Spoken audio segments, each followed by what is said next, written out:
എന്ന രീതിയിലുള്ള വഴിപാടുകളാണ് അവിടെ മീനാണ് അവിടെ ഒഴുത്തു കൊടുക്കുന്നത്. അതുപോലെ തന്നെ അച്ചൻകോവിൽ വലിയ പ്രത്യേകതയുണ്ട്. അവിടെ ഭഗവാന്റെ കയ്യിൽ ഒരു മരുന്ന് സൂക്ഷിക്കുന്നുണ്ട്. ആ മരുന്ന് സൂക്ഷിക്കുന്നത് എന്തിനാണെന്ന് അച്ചൻകോവ് ദേശത്ത് ഒരാൾ പോലും ഇന്ന് പാമ്പുകടി ഏറ്റി മരിച്ചിട്ടില്ല. കാരണം ഏത് സമയവും നട തുറക്കാൻ കഴിയുന്ന ഒരു ക്ഷേത്രമാണ് അച്ചൻകോവിൽ ക്ഷേത്രം.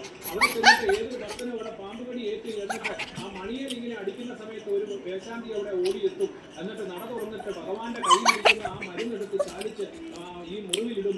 പാമ്പ് കടിച്ച മുറിവിലിടും. അതോടൊപ്പം കഴിക്കാനും കൊടുക്കും. അങ്ങനെ അത്ഭുതങ്ങൾ ഓരോന്നുമുള്ള ക്ഷേത്രങ്ങളാണ് ശബരിമല എന്ന് പറയുന്ന അല്ലെങ്കിൽ അയ്യപ്പൻ എന്ന് പറയുന്ന ഈ കൺസെപ്റ്റിലുള്ള ക്ഷേത്രങ്ങളിലേക്ക് പ്രത്യേകതകളും വലിയ വലിയ ആ ചരിത്രങ്ങൾ അല്ലെങ്കിൽ ഐതിഹ്യങ്ങൾ നമ്മൾ ഒരിക്കലും ഐതിഹ്യങ്ങൾ തന്നെയാണ്. ഒരു മലയോളം വലിപ്പമുള്ള ഐതിഹ്യങ്ങളാണ് ശബരിമല എന്ന് പറയേണ്ടി വരും. 18 മലകൾക്കും നാഥനായ 18 മലകളെയും പ്രതിപാദിക്കുന്ന 18 പടികൾ കയറി 18 മലകളെയും കീഴടക്കുന്ന കാനനവാസനായ അയ്യപ്പന്റെ അടുത്തേക്ക് ദർശനത്തിന് വേണ്ടിയാണ് ഇപ്പോൾ എല്ലാവരും കാണുന്നത്. ദൂരെ അങ്ങനെയുള്ള കാണുന്ന ആ പൊന്നമ്പല മേഖലയിലേക്ക്